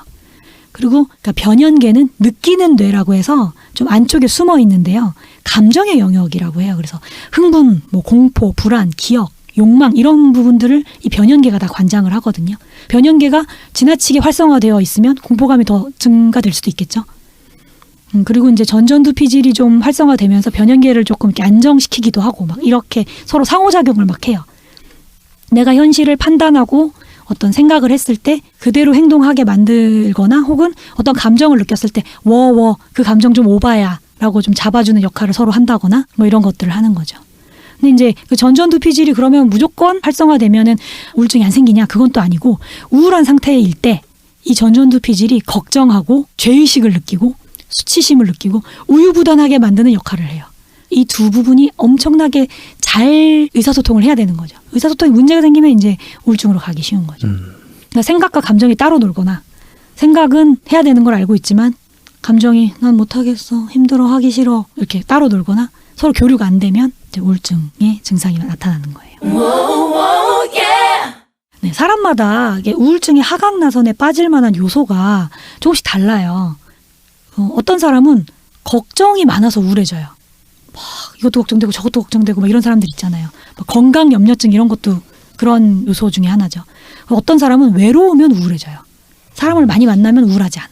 또 어떤 사람은 남들 앞에 서서 얘기할 때가 되면 막 심장이 쿵쾅거리면서 막 불안감이 커지고 이렇게 될 수도 있고 각자 자기가 스트레스를 많이 받고 불안이나 걱정이 되는 요소들이 다 다른 거예요. 그래서 평소에 상승 나선을 막 잘 타고 있던 사람들도 갑자기 어느 순간 걱정을 많이 하고 불안을 느끼는 무슨 요소가 생기면 아까 이제 아마존님 뭐 지금까지는 그렇게 막 불안하거나 우울하지 않고 잘 버티고 있다고 했는데 이런 사람도 평소에 그 만나기 두려워하는 어떤 상황을 직면했는데 그 상황이 오래 지속돼. 그러면 우울한 하강 나선을 타기 시작하는 거죠. 되게 이상한 얘기일 수도 있는데 저희 그런 게 하나 있습니다. 저는 맨발로 타일 위에 서 있으면 불안하고 우울합니다. 아 베란다 그 차가운 타일 뭐 이런 거요. 그런 거. 오? 목욕탕 이런데. 뭐야? 왜요? 아니 그럴 수 있죠. 정확히 왜 그런지 잘 몰라요. 아 불안하다고요? 네. 그렇게 서 있으면? 맨발로 타일 위에 서 있으면. 그게 어떤 뭐 경험일 수도 있고 자기가 우울하고 트라우마 같은 게 있었을 수도 그럴 수도 있나? 있고요. 그러니까 왜 그런지 잘 뭐 몰라요. 근데 아니면 차가운 감각이 싫은 걸 수도 있죠. 이렇게 사람의 어떤 우울함이나 불안이나 걱정을 유발하는 요소들이 다양할 수 있는데 유전에 의해서 그런 것들이 결정되기도 하고요. 오. 그러니까 집안 내력으로 우울증 환자가 있었으면? 우울증 환자가 많으면 그 인자를 많이 타고날 수 있어요. 환경적으로가 아니라 유전적인 유전적인 부분도 분명히 있다는 거죠. 우울증으로 가는 그 기제가 뇌가 움직이는 부분하고 연결이 되어 있잖아요. 그러니까 신체적인 부분이잖아요. 그거는 유전적으로 이미 결정되어 있는 부분들이 있다는 거죠. 그런 거 많이 보셨을 거예요. 쌍둥이가 태어나자마자 헤어져서 되게 오랫동안 떨어져 살았는데 몇십 년 있다가 둘이 만났는데 좋아하는 TV 프로그램이 똑같다거나 머리 스타일이 똑같다거나 뭐 전공이 똑같다거나 그러니까 전혀 영향을 받지 않았는데도 선택하는 그러니까 취향의 부분일 수 있는 것들이 똑같은 부분들이 많이 발견되잖아요. 그러니까 그거는 이미 뇌 안에 유전적으로 각인되어 있는 부분들이 있지 않을까 하는 거죠. 그러니까 유전도 영향을 미칠 수 있고 근데 그게 100%는 아니고요. 그리고 또 인생 초기에 겪었던 개인적인 경험. 예를 들자면 꼭 그런 건 아니지만 만약에 아마존님이 어릴 때 뭔가 잘못을 했는데 엄마가 너 베란다에 맨발 벗고 서 있어 라고 했다. 아, 그래서 그랬나? 100%다 100%. 그랬다면 혹시 그러니까 주의가 산만하고 아, 오늘 왜 맞아. 그런지 비밀을 알았습니다. 그러니까 뭐 아니 100% 그런 건 아니지만 혹시 만약에 그런 경험을 한다면 나중에 커서도 그냥 그 감각이 오랫동안 나에게 각인되어서 싫을 수 있는 거죠. 그럼 불안하고 우울할 수 있는 거예요. 두려울 수 있는 거예요. 근데 집에 가서 한번 여쭤보세요. 혹시 그런 경험이 있는 건 아닌지. 꼭 트라우마라고 말할 수는 없지만 그런 경험이 근데 이 경험은요. 심지어는 엄마 뱃속에 태중에 있을 때 엄마의 스트레스도 영향을 미칠 수도 있다고 해요. 그리고 현재 받고 있는 스트레스의 정도에 따라서도 달라집니다. 그러니까 지금 스트레스를 많이 받고 있지 않으면 그러니까 똑같은 일을 겪어도 별로 두렵거나 불안하지 않을 수 있는데 지금 내가 스트레스를 되게 많이 받고 있으면 아주 작은 건데 예민하게 불안해질 수 있는 거예요. 걱정을 할 수 있고. 사회적으로 받을 수 있는 지원도 아주 큰 영향을 미쳐요. 내가 마음을 터놓고 얘기할 수 있는 누군가가 있고 기댈 수 있는 사람이 있고 내가 힘들 때 좀 도움을 요청할 수 있는 사람이 있다라고 하면 그 불안함의 정도가 훨씬 낮아지고요. 세상 끝에 홀로 서 있는 것 같은 느낌일 때는 그 불안함이 훨씬 더 커지는 거죠. 제가 만약에 오늘 당장 집에 갈 차비가 없어요. 여기 있는 세 분에게 빌릴 수 있다. 이러면 불안감이 덜해요. 근데 세 분과 별로 친하지 않아서 내가 그 차비를 빌려달라고 말하기가 좀 그래. 그럼 이제 점점 불안한 거죠. 집에 갈 시간이 다가오면 다가올수록 저는 불안해지는 거죠. 걸어갈 수 있는 거리면 안 불안한데 걸어가 힘든 거리면 더 불안해요. 그럴 수도 있죠. 그러니까 여러 가지 요소가 있는 거예요. 근데 여기에 앨릭스 코브는 뭐라고 말하냐면 운도 영향을 미친다는 거예요. 불안함에. 아 그건 맞는 것 같아요. 진짜. 우리가 그런 얘기 하잖아요. 왜 내가 가는 차선마다 차가 막히지? 그러니까 뭐 이런 얘기 하잖아요. 네. 왜 내가 갈 때 빨간불이 돼? 머피 법칙. 사실은 단순히 그냥 운일 수도 있거든요. 근데 그 운조차도 어떨 때 운이 되게 안 좋은 시기가 계속 맞아요. 가면 그게 나에게 불안의 요소로 작용할 수 있는 거죠. 저만 진짜 로또 1등이 안 돼요. 아, 그래서 저도 불안하신가요? 잘 우리 중에 아무도 안 됐어요. 그래서 불안하신가요? 화나요. 그러면 우울증의 하강 나선을 바꿀 행동들을 이제 알아보도록 하겠습니다. 기대됩니다. 그러니까 제일 중요한 부분이야. 모든 것을 그냥 다 기대된다고 하시더라고요. 아니, 우울증 얘기를 막 오래 듣고 있으니까 우울해지는 이제 거예요. 우울을 좀 벗어날 방법들을 좀 그래서 생각해 보자. 스위치를 켭시다. 여러 가지 요소에 의해서 불안의 정도가 달라지고 우울증의 하강 나선에 빠질 만한 요소가 달라지기 때문에 뭐 하나다라고 말할 수는 없지만 이 여러 가지를 좀 이렇게 고려해서 우리가 평소에 조금 준비를 하면 도움이 될 것 같아요. 불안하고 걱정이 되는 마음들이 이제 많이 생길 때 지금같이 이렇게 코로나19로 불안함이 늘어났거나 혹은 여러분이 지금 이런 뭐 바이러스가 아니어도 내가 평소에 불안감이 많이 늘어나고 걱정이 많이 될 때 이런 행동들을 해보시면 조금 도움이 될 수 있어요. 첫 번째는 뭐냐면 일단 뭐라도 결정을 하는 거예요. 결정을 뭐라도 하나라도 하는 겁니다. 우리 뇌는 계획을 세우고 문제를 해결하고 의사결정을 하는 회로를 갖고 있다고 아까 전전두피질에서 그런 일을 한다고 말씀드렸잖아요. 근데 그 회로들이 막 활성화되면 위험한 상황에서 이렇게 정면으로 맞서거나 앞에 만약에 호랑이가 나타났어. 그러면 내가 얘랑 싸워서 이길 수 있을 것인가 아니면 지금 도망가야 하나 이걸 잽싸게 판단을 하고 행동할 수 있게 만들어주기 때문에 아주 위험을 피할 수 있는 좋은 회로죠. 좋은 회로인데 똑같은 회로에서 불안을 야기하는 역할도 똑같이 하는 거예요. 그러니까 내가 지금 느끼는 것이 실질적인 공포인가 아니면 가상의 상황을 상정한 불안인가 라는 것에 대해서 내가 판단하지 않으면 얘는 똑같이 느끼는 거예요. 그러니까 불안한 공포감을 똑같이 느끼는 거예요. 그러니까 예를 들면 안전벨트를 안 매면 위험하죠. 위험하니까 안전벨트를 매야지 하는 의사결정하고 안 매다가 내가 사고가 나면 어떡하지 하는 걱정이 같은 회로에서 일어나기 때문에 그냥 안전벨트를 매야지 하는 것은 감정적인 부정적인 색채가 없어요. 근데 거기서 부정적인 색채가 진짜 1만 더해줘도 계획이 아니라 걱정이 되는 거예요. 확실한 게 있으면 걱정을 안 하죠. 사람들이. 확실한 건 그냥 내가 대응을 하면 되니까 행동을 하면 되니까. 근데 가능성이 많아지면 걱정이랑 불안이 커지는 거예요. 이럴 수도 있고 저럴 수도 있고 저럴 수도 있어. 그래서 결정을 못 하는 거잖아요. 결정을 못 하죠. 네. 결정을 못 하는데 선택의 여지가 많을수록 더 불안해진단 말이에요. 걱정이 많은 사람은 그 선택의 폭을 줄이는 결정을 먼저 하는 거예요. 실제로 큰 결정을 하는 게 아니라 아주 작은 그 선택지 중에 하나를 쳐내는 결정을 먼저 하는 거죠. 그 결정을 못 해가지고 우울한데. 근데 결정하기 어려운데 결정을 하란 얘기 같은 느낌이에요. 네, 그래서 어떤 것부터 결정을 해야 되냐면요. 그럼 또 더 작은 결정을 하는 거예요. 그럼 예를 들어서 안전벨트 예를 들어주셨으니까 안전벨트 너무 쉬운 것 같아요. 왜냐면 저 얘가 맨다 있어요. 안 맨다. 조금 더 어려운 결정을 해볼까요? 그러면 제가 어제 겪었던 일인데 네. 집에 먹을 게 없는데 어떡해. 먹을 걸 사러 가야 되는데 나가기가 싫어요. 그 점점점 무기력해지고 배는 고파오고 화가 점점 나네. 그 너무너무 힘든 결정, 그 큰 결정을 했어요. 어쨌든 슈퍼를 가자. 거기까지도 결정하셨네요. 되게 힘들게 결정을 해서 밤 늦게 도저히 가지 않을 수 없는 그런 상황에서 갔어요. 왜냐하면 온라인으로 먹을 거 주문하려고 그랬더니 좀 전에 장바구니 담아놨던 게 다 품절이 됐어요. 와. 여러 군데 어플을 돌아다녀도 당장 오는 데가 없는 거예요. 그래서 그러면 슈퍼에 있는 거라도 내가 지금 살 수 있는 걸 사지 않으면 안 되겠다. 그래서 정말 힘겹게 정말 아무도 나를 못 알아보게 마스크도 쓰고 해가지고 겨우 슈퍼를 갔는데 먹을 게 필요했고 배도 고팠는데 그럴 때면 이것도 사고 저것도 사야 되는데 다 싫은 거예요. 과일을 이거를 사면 저것도 사고 싶은데 다 사면 너무 무거운데 이건 너무 비싸고 그러니까 계속 뭔가 투덜대듯 결정을 못하는 거예요. 근데 그러다가 이럴까 저럴까가 아니라 어느 순간 가만히 있는 거예요. 그 앞에서 이거를 사야 될지 말아야 될지도 생각이 안 나는 거죠. 결정을 못 하겠던데. 큰 결정을 했는데 가서 또 결정할 것들이 막 생겨버리니까. 그럴 때 슈퍼에 갔어요. 작은 것까지 너무 잘했잖아요. 그럼 여기서 근데 선택지를 줄이는 거예요. 오늘은 라면과 과자는 사지 않겠어. 선택지를 아예 그냥 잘라내는 거예요. 그거 되게 고민해서. 어려운 선택일 그 것 많은 같은데. 물품 중에서 네, 그거를 그러니까 과일과 라면과 과자를 놓고 생각하면 되게 어렵잖아요. 근데 가서 그냥 일단 눈에 보이는 껌은 안 살 거야. 안 살 게 분명하다. 이런 거 있는 거죠. 제 전제가 있었어요. 그래 과일은 사자. 뭐 그런. 예. 근데 과일이 너무 많아. 토마토도 먹고 싶고 토마토만 살까? 그래도 딸기는 먹어야지. 지금 제철이 딸기지. 이렇게 오렌지 저 레드향 괜찮을 것 같은데. 그러니까 과일 하나 사기로 하고 다 줄였는데 과자 라면 다 안 사기로 했는데 또 끝이 없는 결정. 이거 네. 방법을 알 것 같아요. 네. 알려주세요. 뭐냐면 지금 마트에 있는 것들 중에 이건 사자 저건 사지 말자라고 하면은 그냥 루프에 빠질 것 같고 그렇게 하면 안 돼요. 구역을 나누든지 시간을 자르든지 그러니까 예를 들어서 들어갔을 때 마트에 딱 들어가서 스탑워치를 딱 켜는 거예요. 그래서 3분 안에 다 사고 나오겠어. 그렇죠. 그거예요. 아무것도 못 사면 나 되게 오래할 것 같은데. 죄송해요.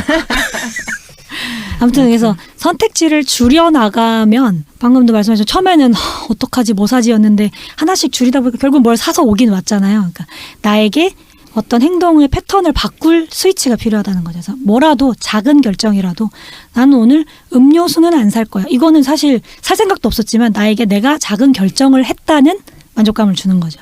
선택지를 하나 줄여냈다는. 그러고 나면 뇌의 회로가 바뀌기 시작하는 거예요. 세로토닌이 분비가 조금이라도 되기 시작하면 더 줘 해서 더 생긴다고. 그래서 그 회로를 바꾸는 것이 작은 결정을 그냥 먼저 해라. 사소한 거라도. 그러면 나를 어떤 하강 나선에서 풀어주는 스위치가 된다라는 말씀입니다. 근데 이거 예시랑 이런 걸 들어서 어떤 상황인지는 알겠는데 너무 힘들 것 같아요. 이렇게 지금 우울감이나 이런 사람이 그 작은 결정을 하는 게 너무 힘들 것 같아요. 결정의 어려워요. 노인 자체가 힘든 일이라. 그래서 연습이 필요한 거예요. 아주 경증일 때는 이게 되게 쉬워요. 근데 실제로 결정을 잘 못하시는 분들은 그게 정말 큰 문제거든요. 본인에게는 결정을 정말 못하시는 정말 큰 분들한테. 문제거든요. 이걸 할까 저걸 할까를 고민을 너무 오래 하고 자꾸 옆 사람에게 물어보게 되고 결정했는데도 또 잘했을까? 고민을 계속하는 거죠. 네, 그렇기 때문에 선택지를 줄이는 연습을 계속 해야 돼요. 네, 그리고 너무 많은 정보를 수집하지 않는 게 좋다는 거죠. 지금 같은 경우에 뉴스를 계속 보면서 점점 정보가 너무 많이 늘어나고 그중에는 또 확실하지 않은 정보들이 많이 있단 말이에요. 섞여 있죠. 그러니까 그런 정보들을 조금 차단할 필요가 있다는 거예요. 그래서 어쨌든 선택을 작은 것부터 일단 하나라도 선택하는 연습을 해야 되는 거예요. 제가 과일 추천 그런 과일 고민이 있을 때 바나나를 먼저 사서 얼른 먹어요. 하나를 먹고. 왜냐면 바나나에 세로토닌을 생성하는 물질이 있답니다. 세로토닌을 좀 생성한 다음에 결정하면 되겠다. 일단 하나 눈에 보이는 걸 하나를 일단 사서 이것도 결정을 내가 했다는 경험인 거니까 결정의 경험을 나에게 주는 거죠. 이제 두 번째 방법은 통제할 수 있는 일에 주의를 집중하는 거예요. 대부분의 걱정과 불안은 내가 통제할 수 없다는 것 때문에 생기는 것이 많거든요. 걱정은 이제 잠재적인 문제에 대해서 고민하는 거예요. 이런 문제는 이렇게 해결해야 되지 않나 하고 생각하는 것 정도는 그냥 걱정인데 여기서 그 문제를 감정적으로 느끼기 시작하면 그것은 이제 불안인 거죠. 걱정까지는 생각, 감정적으로 느끼면 그게 불안이에요. 근데 이제 그 문제를 실제로 마주치면 그게 공포인 거죠. 그러니까 공포까지 가지 않았는데 안 마주쳤는데 불안이 너무너무 커져서 내가 공포를 느낀다고 착각을 하게 돼요. 내가. 미래를 내가 통제하고 예상할 수 있으면 걱정이나 불안이 좀 많이 줄어들 거예요.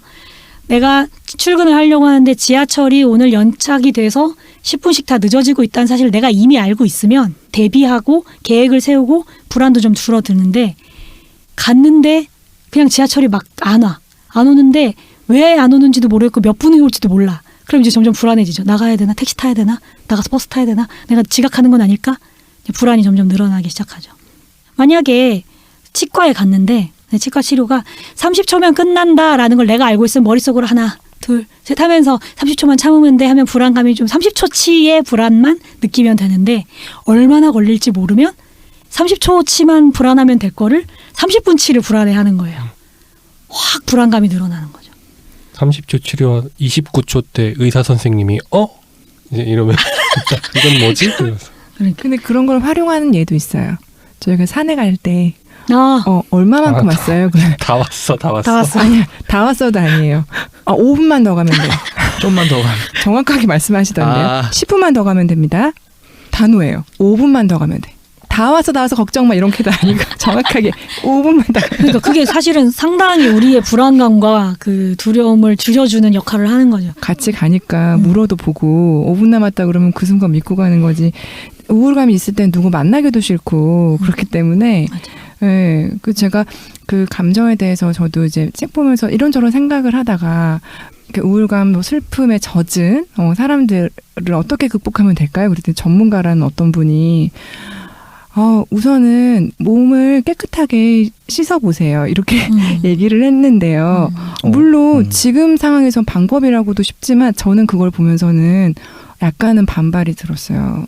아니, 무기력해서 아무것도 하기가 싫고 평소에는 잘 본인을 가꾸던 사람도 그 순간만큼은 내 몸 하나 움직이기도 싫은데 씻어보세요? 어떻게 그게 그러니까 샤워를 한번 해보세요가 아니라 향기를 유지하라고 얘기를 했어요. 그래서 이렇게까지 유지할 수 있나? 몸 하나 움직이기도 되게 힘들 텐데. 힘들겠다. 장판이랑 붙어 있는데 몸이 그걸 억지로 일으켜서. 일어나기도 힘들어. 아침에 잠 깨는 것도 저 너무 힘들죠. 그렇죠. 그거 진짜 힘들죠. 저녁에 무기력증 많이 느끼지 않나요? 저는 거의 다 저녁에, 느끼겠죠. 예. 다 여자들 특히 느낄걸요? 화장 아무것도 하기 지워주는 싫다. 기계 맞아요. 있었으면 좋겠다. 아, 우리도 편집해주는 기계 빨리 인공지능 개발해야 되는데. 그렇게 하기 싫은 상황에서 어떤 스위치를 바꾸는 거예요. 아무것도 하기 싫기 때문에 더더욱 무언가를 해야 할 숙제를 내주는 거죠. 우울증이 심한 환자들에게 이런 과제가 많이 나가요. 아침에 일어나서 커튼을 걷으세요. 이를 닦으세요. 정도의 과제. 이 정도는 행동의 어떤 패턴을 바꿔주는 역할을 시키는 거죠. 통제할 수 있는 일에 주의를 집중하라고 말씀을 드렸는데 내가 통제할 수 있는 일을 이렇게 생각을 하고 있을 때는 뇌의 배외측 전전두피질이 활동이 강화되면서 불안이 줄어든대요. 그러니까 이 부분이 활동이 막 강화되면 여기서 나오는 신경전달 물질과 이런 것들이 영향을 미쳐서 변연계를 좀 워워 시켜준다는 거예요. 지금 현재 내 눈앞에 보이는 일에 내가 그리고 통제할 수 있는 일에 주의를 집중하는 거예요. 예를 들면 그런 거예요. 막연한 불안감이 뭐 코로나19 때문에 어딜 가도 불안하고 누구를 만나도 저 사람이 확진자와 접촉을 했을지 안 했을지 모르겠고 여기를 누가 만졌을지 모르겠고 이런 불안함이 되게 많잖아요. 근데 그 상황에서 내가 통제할 수 있는 것은 내 마스크는 내가 쓸 수 있잖아요. 그럼 거기에 집중하는 거예요. 나 마스크 썼어. 난 마스크를 썼으니까 괜찮아라고 일단 나에게 말해주는 거예요. 나 손 씻었어. 그리고 내가 손 씻는 일에 집중하는 거예요. 내가 손을 씻을 수 있어. 나는 지금 나가서 손 씻으면 되지? 라고 생각을 하는 거죠. 그러니까 생각의 방향을 바꿔주는 거예요. 그렇게만 해도 불안감이 훨씬 줄어들고 실제로도 이제 안전성도 올라가고요. 그다음에 이제 비슷한 얘기인데 지금 이 순간에 머무르라고 얘기하더라고요. 말론 쉽지만 머릿속에 이미 생각이 일어나지 않은 어떤 일에 대해서 불안감이 점점 늘어 그 일을 막 이렇게 맹갑이 돼야 돼. 막 하고 있으면 이 순간에 집중하기 힘든데 아까 말씀드렸다시피 변연계가 감정과 이런 것에 관련된 역할을 한다고 했잖아요. 그 안에 특히 편도체라는 부분이 활성화되면 불안함을 느껴요, 사람이. 그래서 그 불안함은 이 상황은 뭔가 위험한데? 라는 것을 자각하게 해주는 그런 부분들이거든요. 근데 내가 지금 불안하구나. 내가 심장이 두근거리네? 라고 스스로에게 생각을 하는 순간 그 변연계 말고 생각하는 뇌 부분, 느끼는 뇌 말고 생각하는 뇌가 활동을 하기 시작하는 거죠. 그러면 불안감이 확 줄어든다는 거예요. 내 심장이 두근거리네? 나 지금 불안한가 봐. 라고 생각을 하라는 거죠. 생각을 하기 시작하라는 거죠. 그러면 그걸 인지하는 것만으로도 불안감이 줄어들어요. 그러니까 지금 일어나지 않은 일들, 내가 아직 생기지 않은 일들을 생각하지 않으려면 거기에 이미 생각이 가 있으면 생각을 안 해야지 한다고 안 해지는 게 아니잖아요. 그쵸. 그러니까 다른 생각을 가지라는 거죠. 근데 그 생각이 지금 이 순간에 일어나고 있는 일. 지금 이 순간. 그겁니다. 네, 지금 내가 막 불안해. 근데 지금 일어나고 지금 내가 팟캐스트를 하고 있지. 저 사람이 무슨 말을 하고 있네. 뭐 이런 거에 그냥 집중을 하는 거죠. 생각을 다른 데로 돌려주는 겁니다. 그렇게 해서 상황들에 대한 파악을 해서 현실에 집중을 하면서 이런 방법들을 했는데 그 불안해하고 걱정하는 사람이 바이러스나 이런 거에 걸려버린 거야. 그때가 엄청 힘들겠네요. 근데 그거는 내가 그 상황을 맞닥뜨렸기 때문에 없는 상황에 대한 불안이 아닌 거죠. 맞닥뜨린 상황에 대한 공포인 거죠.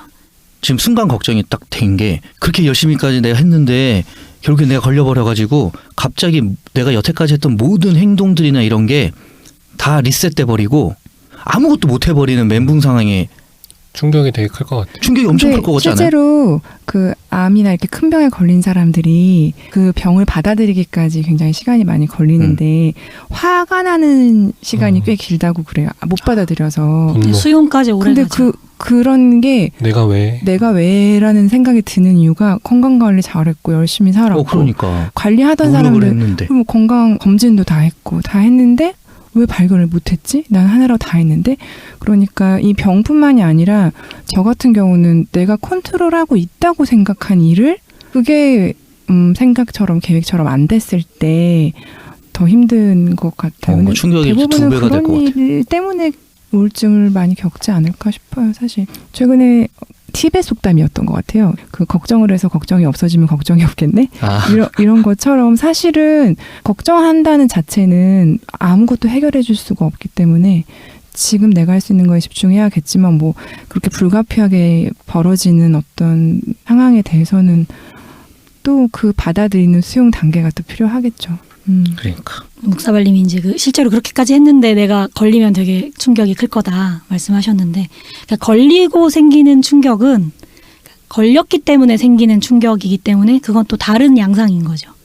그러니까 제가 지금 계속 말씀드리는 건 아직 일어나지 않았고 내가 지금 당장 해결해야 할 문제가 아닌데 그 불안이 지금 해결해야 할 문제들까지 잠식하는 거예요.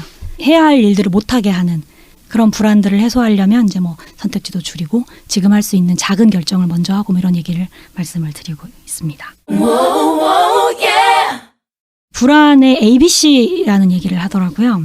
그 앨릭스 코브가 말하는 불안의 ABC는 뭐냐면 아까도 제가 말씀드렸지만 사람마다 불안을 느끼는 상황도 다르고 양상도 달라요. 그런데 불안을 느끼는 패턴은 다 똑같다고 말씀드렸잖아요. 그러니까 뭐냐면 ABC가 있는데 A는 알람이에요. 경보. 이거 뭐 잘못됐는데 라는 경고를 몸이나 혹은 머리로부터 받는 거예요. 우리가. 심장이 뛰는데? 라면 하면 내가 생각하기도 전에 이미 뭔가 경고가 되는 거죠. 내 몸에. 주의를 통제하고 문제를 알아차리는 그 뇌 부분이 경보를 보낼 수도 있고요. 위협 상황을 감지하는 어떤 부분이 나에게 경고를 보낼 수도 있어요. 기분이 쎄하다 뭐 이런 거 있잖아요. 그런 경고를 나한테 보낼 수도 있어요. 그리고 무의식적으로 별로 유사성이 없는 상황이지만 이런 상황 뭔가 겪어본 듯한데 라고 느끼는 그 유사성을 유사점을 찾아내는 부분이 나에게 경보를 보낼 수도 있어요. 경고를. 그래서 그런 경고가 떴을 때 이게 A인 거예요. 경보가 떠요. 그럼 경보가 뜨는 거는 우리가 어떻게 조절할 수 있는 부분이 아니에요. 그냥 본능적으로 내가 의식하지 않아도 어떤 상황에 맞닥뜨렸을 때 경고가 딱 뜨는 거기 때문에. 그 다음에 이제 B가 뭐냐면 belief, 믿음이에요. 그러니까 무의식적으로 이 현상을 믿는 거예요. 저 앞에 뭔가 풀숲이 막 흔들리고 있어. 근데 흔들리는 걸 보면서 순간적으로 등이 쭈뼛하면서 뭔가 등골이 오싹하는데 호랑이 있는 거 아니야? 라는 느낌이 싹 스쳤는데 내 머릿속에 변연계가 그거를 믿어버리는 거예요. 호랑이야? 이렇게. 호랑이 있다. 라고 믿어버리는 거죠. 저게 호랑이가 흔드는 거야. 또 다른 예를 들자면 갑자기 심장이 막 두근거리기 시작했어. 그럼 경고가 왔죠. 심장이 두근거리는데 변연계에서 나 심장마비 오는 거 아니야? 라고 믿어버리는 거예요. 그러면 이제 믿음까지 생겨버리고 나면 그 다음에 내가 대처를 하는 게 C거든요. 코핑. 내가 행동을 하는 거죠. 습관적으로 뭔가 나오는 행동들이 있는 거예요. 만약에 그런 상황이 생겼을 때 심호흡을 하는 습관을 들여놨다. 평소에 뭔가 좀 심장이 두근두근 거릴 때 심호흡을 일단 하자. 하나, 둘 이러면서 이런 습관을 들여놨다. 그러면 A, B가 진행되고 C 단계에서 심호흡을 하는 거예요. 내 몸이. 근데 만약에 그런 상황이었을 때 나 심장마비인 것 같아. 어떡해? 하면서 아무것도 안 하고 막 화를 내고 왜 갑자기 나에게 막 이런 패턴이 되어 있으면 불안은 점점 커지고 실제로 만약에 심장마비여도 되게 큰 위험이 되겠죠. 그렇죠.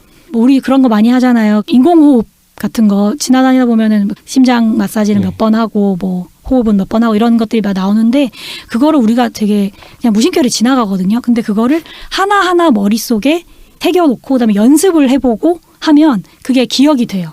그래서 위급한 상황에 그게 나오는 거죠.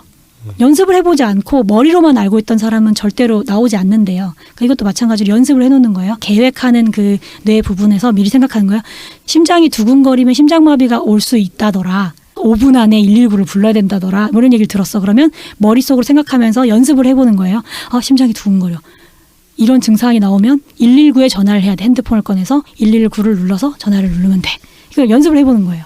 이게 습관이 되면 불안을 줄일 수 있다는 거죠. 밀폐된 공간, 극장이나 이런 데 갔을 때 비상구를 파악을 해놓고 그렇죠. 소화기 위치를 파악을 해놓는 거예요. 그냥 영화가 시작하기 전에 그냥 나온다고 하고 그냥 보고만 있으면 문득 불이 나면 어떡하지? 하고 겁이 확 났을 때 몸이 움직이지 않고 불안감만 막 올라가는데 그걸 보면서 머릿속으로 따라가는 거예요. 같이 스크린에 나오잖아요. 이렇게 화살표 나오죠. 나올 때 실제로 극장 안의 공간을 보면서 내가 여기서 이렇게 걸어 내려가서 절로 가서 이렇게 문으로 나가야지 시뮬레이션만 한번 해봐도 만약에 실제로 극장에서 영화를 보고 있는데 어디서 스물스물 타는 냄새가 나.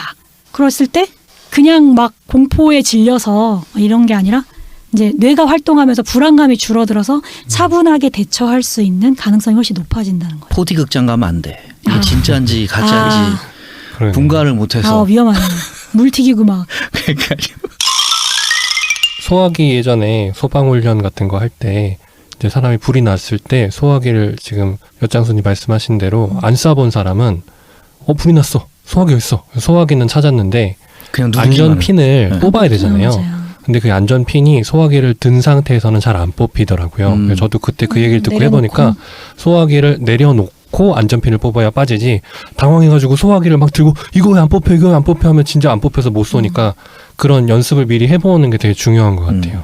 내가 어떤 특정 상황에 대해서 불안이 크다 하면 그 상황을 차분하게 시뮬레이션에서 해결하는 방법을 연습하는 것도 도움이 된다는 거죠.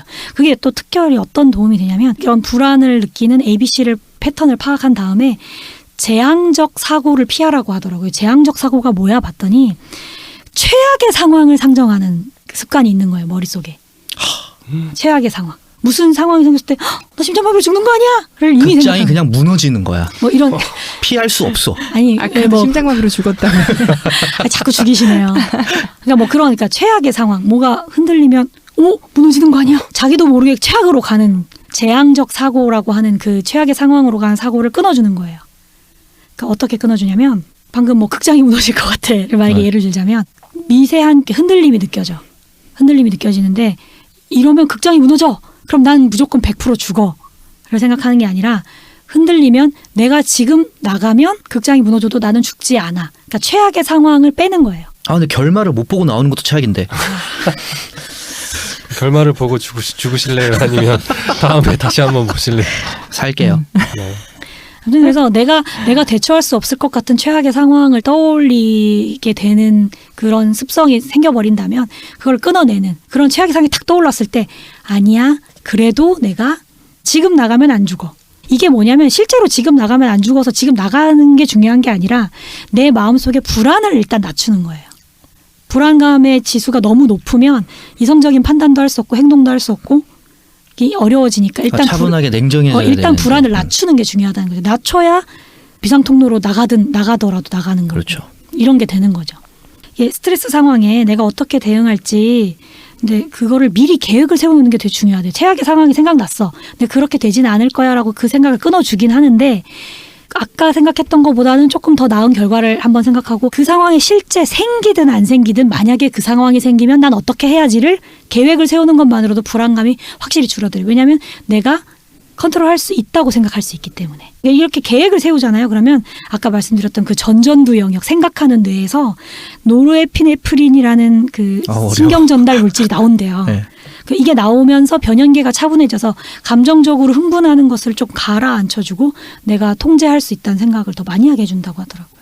조금 불안을 덜어줄 수 있는 게 있다고 하면 그런 인터뷰 본 것 같아요. 초반에 걸렸던 분인데 그 격리병동에서 치료를 받고 완쾌돼서 나오는 인터뷰 같은 걸 제가 라디오에서 들은 것 같은데 사람마다 증상은 다르겠지만 그분이 인터뷰한 내용은 그렇게 생각보다 엄청나게 많이 아프진 않았다.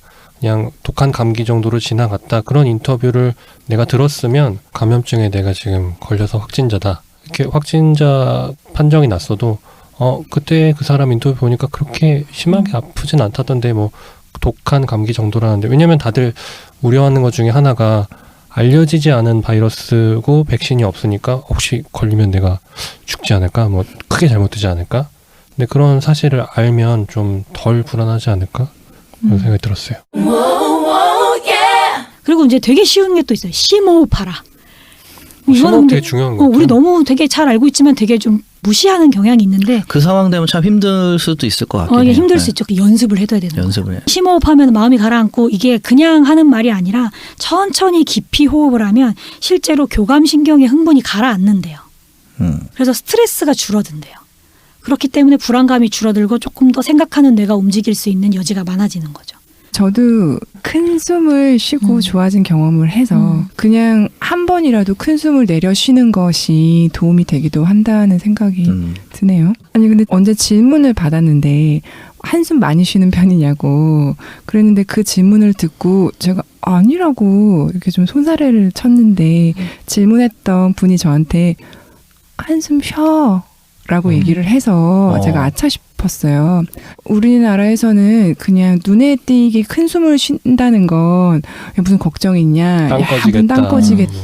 그러니까 큰 숨을 쉰다는 자체가 눈에 보이긴 좀 부정적으로도 느끼기 때문에 한숨 쉬면 안 되는 걸로 생각을 하고 있었더라고요. 맞아요. 그다음에 뭐 평소에 내가 불안감이 좀 높고 이럴 때 몸을 많이 움직이라고. 운동을 하라고 하더라고요. 근데 운동을 하면 좋은 점은 여러분들 다 아실 거예요. 막 운동하면은 막 뭐 세로토닌도 나오고 노르에피네프린도 나오고 도파민도 나오고 엔돌핀도 나오고 뭐 잠도 잘 오고 뭐 막 되게 좋은 점이 많아요. 그런 물질도 나오고 생각하는 뇌의 혈류량이 막 증가한대요.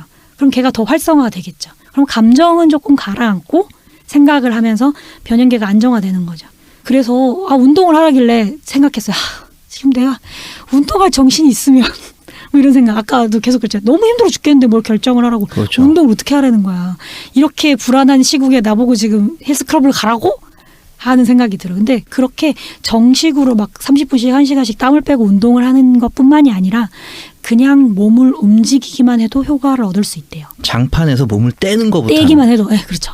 뭐 집에만 있으면 특히 근데 움직일 일이 점점 없어지잖아요. 방에서 방 사이 살짝 왔다 갔다 하는 정도? 화장실 가는 정도밖에 안 움직이잖아요. 근데 이게 하강나선인 건 이제 다들 아실 거예요. 이렇게 계속 반복되면 점점 바닥으로 꺼지는 하강나선인데 그럼 몸을 움직이는 거예요. 대단한 운동 안 해도 돼요. 지금 이제 별책부록 듣고 계신 여러분은 들으면서 잠깐 일어나서 물 한 잔 드세요. 네, 물 한 잔 먹고 기지개 켜고 이것도 몸이 움직이는 거잖아요. 자, 운동장 2바퀴 뛰고 오세요. 그러니까 어려운 걸 너무 시키면 안 큰일이야. 된다고요. 그렇게 어려운 걸 시키시면 안 돼요. 네. 아주 쉬운 거. 운동을 하라고 하면 집에서 요즘 홈트레이닝 많이 하시잖아요. 팔굽혀펴기 막 10개씩 3세트 이런 게 아니라 그냥 한 번만 하는 것도 영향이 미친다는 거예요. 한 번 하는 것만으로도 머릿속에 그 신경전달 물질에 뭐가 분비되기 시작하기 때문에 그러면 조금 있으면 이따가 2번 해볼까가 가능해진다는 거죠. 한 번도 안 한 사람과 한 번 한 사람의 격차는 한 번 한 시작이 반이다. 약간 그렇죠. 그런. 오. 처음만 두 번 힘들지. 시작하면 끝나고. 처음만 힘들다 뭐 이런 얘기인 것 같아요. 그래서 어쨌든 안 움직이는 것보다는 스쿼트 딱 한 번 하거나 플랭크 5초 하거나 뭐 팔굽혀펴기 진짜 한 번 내려갔다 못 올라오더라도 하는 것이 안 하는 것보다 훨씬 낫고 올라오긴 해야 될 것 같아요. 장판에 또 붙잖아요. 몸을 뒤집겠죠 그럼 뭐. 그것도 방법이다. 그래서 그러면 이제 세로토닌이 나온다 이거죠. 지금 이제 말씀드렸던 방법들이 뭐 여러 가지가 있는데 이미 우울증이 아주 많이 진행된 분들에겐 이것도 힘들 수 있어요. 힘들 수 있지만 그 방향을 바꾸는 것은 가능하다는 거죠. 우울증이 다른 정신질환과 좀 다른 양상은 뭐냐면 뇌가 생각하는 영역은 멀쩡해요. 지금 내가 뭘 해야 하고 뭘 하면 좋은지 다 알고 있어요. 알고 있는데 그거를 몸을 움직이게 하고 감정적으로 그 하강나선에서 상승나선으로 스위치를 틀어주는 그 하나의 행동이 부족하다는 점을 되게 강조를 하더라고요. 앨릭스 코브 박사는 그래서 뇌과학적인 이런 근거를 대면서 실제로 그 행동이 뇌 속의 활동을 변화시킨다는 거죠. 지금 말씀드린 것 중에 어려운 것도 있고 쉬운 것도 있겠지만 한번 도전해 보시면 좋을 것 같아요. 그러니까 내가 너무 집에만 있고 점점 우울해지고 불안해지고 무서워지고 그래서 막 이러다 우울증 걸리는 거 아니야 라는 생각이 들면 행동 패턴을 조그만 걸 하나씩 바꿔보시기를 제가 추천을 드립니다. 세 분 오늘 들은 것 중에 혹시 이건 내 할 수 있을 것 같은데 뭐 내지는 이건 난 잘 하는데 뭐 이런 거 있어요? 기지개. 기지개 몸을 움직이는 걸 택하죠. 뭐 저희가 자고 일어났을 때도 기지개를 켜는 것 자체가 하품을 할 때처럼 뇌에 산소를 공급한다고도 들었는데 그뿐만이 아니라 심리적으로 동작을 이렇게 팔을 넓혀가지고 내 어깨를 펴서 내 몸이 커지는 것처럼 하는 모습을 하는 자체가 내 몸이 커졌다. 내 마음이 커졌다 이렇게 느낀대요. 그래서 자신감을 주는 자세라고 하더라고요. 맞아요. 그래서 스피치 교육 같은 데서 그런 얘기 되게 많이 그렇죠. 해요. 우리 다 같이 한번 할까요? 자, 청취자 여러분 기지개 한번 쫙 이렇게 켜주세요. 여러분은 이제 하품을 하시는 여러분은 지금 불안감을 많이 떨쳐내셨습니다. 잘하셨습니다. 고맙습니다. 저는 어제 팔굽혀펴기 200개 해서 그런 거 없어요. 와 단호한 부럽습니다. 네. 저는 9개 중에 하나도 없어요. 우와. 네, 이런 분들은 뭐 불안이 정신 세계에 영향을 크게 많이 미치지 않는 좀 거죠. 불안감을 좀 가져야 될 듯해요. 아니 약간. 근데 목사발님은 주변에 그 불안감 같은 거 이렇게 옮기도 한다 그랬잖아요. 전염이 네, 잘 맞아요. 된다고 맞아요. 얘기했는데 이분한테 안 갈 것 같아요. 저는 저분에 대해서 불안하네요 지금. 되려 우리가 느끼고 그죠. 저분이 저렇게 너무 아무렇지도 않은 게 불안하네요. 너무 저 혹시 당당하게. 뇌에 뉴런 몇 부분이 없는 거 아니에요? 그쵸?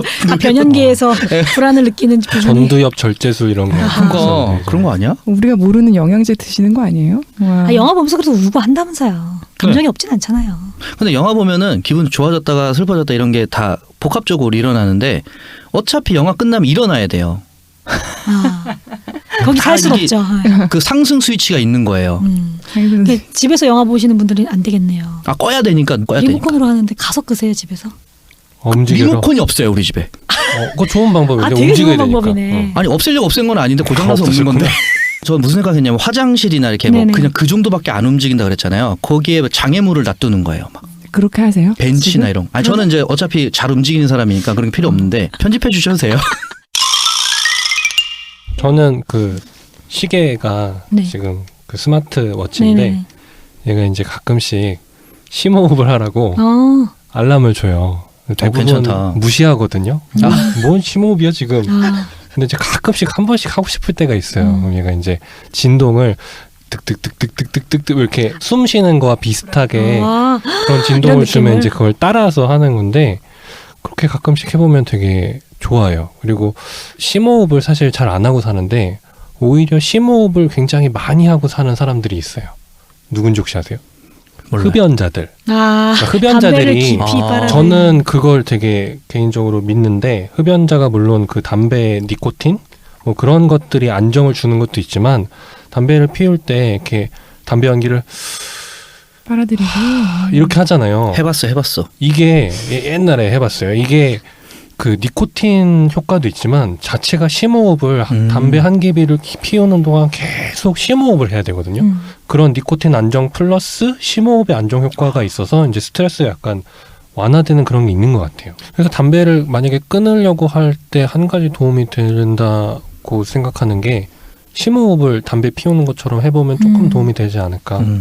혹시 청취자 여러분 중에 금연 준비하고 계신 분 있으면 이거 한번 실험해 보시고 저희는 흡연자가 없어가지고 네, 댓글로 좀 결과 좀 실험 알려주세요. 결과를 정말 댓글로 담배는 안 폈지만 심호흡을 했더니 좀 담배 핀 것 같은 효과가 있더라. 그러면 오늘 이제 제가 말씀드린 방법은 아주 극히 일부분이고요. 걱정과 불안을 조금 줄일 수 있는 작은 어떤 행동 스위치들을 말씀드렸고요. 이거 말고도 뭐 요가, 음악 감상, 뭐 행복한 기억 떠올리기, 뭐 사람들에게 내 상태를 얘기하고 지지받기, 뭐 정말 많은 영화 보기. 뭐 영화 보기도 있고 여러 가지 뭐 나의 불안과 걱정을 조금 줄여줄 수 있는 방법들 많은데요. 작은 거 내가 할 수 있는 그 수많은 것들 중에 딱 하나라도 그냥 할 수 있는 거를 해보기 시작하면 우울한 감정이 점점 지속되려고 하는 하강 나선에서 벗어나실 수 있을 것 같습니다. 특히나 지금 많이들 걱정하고 계시는 이 상황이 좀 빨리 해결될 수 있기를, 또 해결될 때까지 여러분 다들 우울해하지 말고 잘 버티시길 바랍니다. 네, 여기까지 하겠습니다. 감사합니다. 와.